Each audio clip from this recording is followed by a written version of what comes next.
Beneath a bakery and under floorboards lined with secret stamps, a room hums like an old clock. The headquarters smells of dust, coffee, and the faint copper of shared resolve. A circle of chairs waits, and a mural of hands and small doors watches over the pack. A voice whispers from the chairs, "We meet again, there is work to do." They turn toward the next night. In the next chair sat two black-furred rats known to the room as Milo, a wiry thinker with a curious tilt to his ears, and Lara, broader-shouldered and warm-eyed, both wearing modest cloaks and a brass pin that marked their pledge to community care.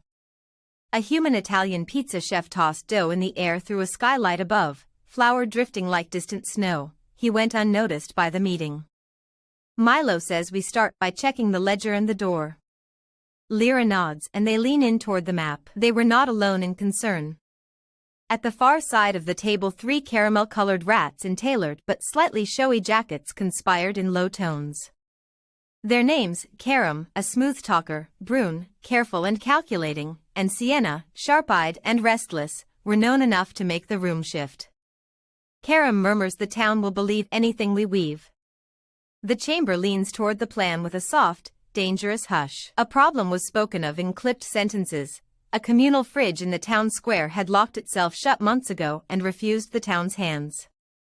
The lock had become a symbol, certain shelves barred, certain neighbors kept from the food they needed. This lock spoke in ways deeper than metal and wire, touching old pains and new promises about fairness and who belongs where. Lyra says the cold shelf took more than leftovers. It took people's trust. They set their hands to the puzzle. The Caramel Trio quietly began a strange campaign. If people forgot a single weekday, routine could unravel and authority could be nudged sideways. They pressed whispers into the market, saying Tuesday never existed, that the calendar had a gap that only certain people noticed, until confusion became control. Sienna smiles and says, "Start with the baker, no Tuesday, no standing orders." The rumor took its first breath. Meanwhile, the fridge itself, old, dented, and painted with murals of neighborly hands, remained inert and sealed. People tried keys and songs and gentle persuasion, but the lock held as if remembering a rule older than the locksmith's. The room smelled colder in its absence. A council member says we cannot open it with force, the mechanism resists anger. They consider gentler tools. Not all battles were about steel. Milo and Lyra stumbled into a trivial, yet persistent, argument that thinly mapped onto their fears. Milo suspected dolphins laughed at the town's missteps, a silly theory he took as a sign of being watched. Lyra thought the idea smirked at them and made them smaller, and she hated being made small. Their quarrel was more than a joke, it was a way to name vulnerability. Milo snaps, "Maybe they're laughing to remind us we're too small to fix everything." The air tightens as their voices tighten. A quick interlude. The room paused to breathe and a soft voice asked the wider world for help in its own small modern way. If the story moves your heart, please like, subscribe, and share the word slop down below so the town knows you heard them. A voice chimes in, "Please like and comment slop to keep the lanterns lit." Then the meeting resumes, pages rustling. The Caramel Rats set their plan in motion. They altered schedules, nudged the clock tower hands at night, and spread a comfortable doubt until whole shopkeepers left blank spaces where Tuesdays should be. Confusion turned to missed meetings and uncollected donations, and the trio crowed in quiet corners that the lock now had fewer hands reaching for it. Brune announces calendars are easy to bend when no one minds looking closely.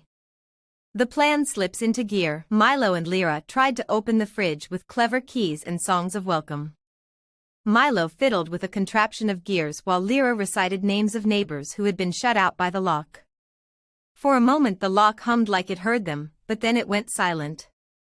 The mechanism that bound the fridge seemed to hold not just metal but a choice of the town. Lyra sighs, "We can coax it, but it asks for more than tools." They step back to plan again. Their disagreement about the dolphins widened into something sharper. Milo accused Lyra of being too sentimental, and Lyra accused Milo of turning fear into spectacle. Their voices rose where the lock was cold, and the room felt the strain of two trusted hands working at odds. Milo snaps, "They laugh because we look away, not because they mock us." The distance between them grows like a shadow at noon. Then the town felt it. One morning each year entire streets and houses blinked out of routine like the world skipping a beat, a day when markets emptied and clocks seemed to forget. The Caramel Trio used that eclipse to press their advantage, sowing fear and claiming stewardship of what filled the void. As the town vanished into a hush, their grip tightened and shapes of authority bent toward their smile. Sienna says the quiet is our stage, act like caretakers and they will applaud. The balance tips and a hush falls around the locked fridge. In the shadow of that success, Milo found an odd detail during a late search. The caramel rats twitched at small things, and once, Karam caught sight of a mismatched pair of socks and froze as if a bell had rung. The weakness was laughable and brilliant, an absurd trigger in otherwise composed schemers. Milo told Lyra quietly, noting the change and the chance that followed. Milo whispers. Karam falters at mismatched socks, it's a tiny panic.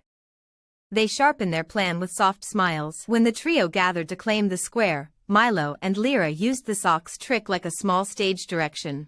They swapped out footwear in a public place and let the rumor breeze through the crowd.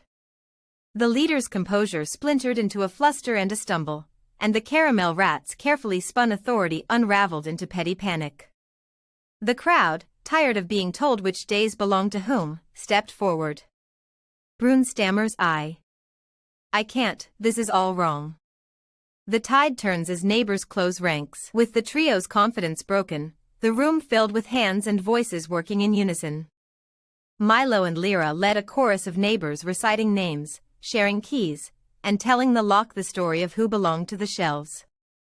The mechanism, moved by communal memory and honest voices, unlatched with a warm, small clarion sound. The fridge opened not to triumph but to share dishes and apologies. Lyra smiles at the crowd, we keep this for everyone now. The town breathes and the shelves fill with caring. Normal returned like a favorite tune with new notes added. Milo and Lyra had argued and reconciled. They found their small quarrel about dolphins softened into a shared joke about listening harder and not naming fear as mockery. The town marked the lost day with a festival of remembrance and inclusion, making the yearly pause a time of care rather than emptiness. Lyra laughs softly, maybe the dolphins were giggling because we finally asked for help. They hold the joke and the lesson like a new pin on a cloak. A brief note before the fade, all slop in this story were generated using AI, and that includes the small details and playful shapes that filled the pages.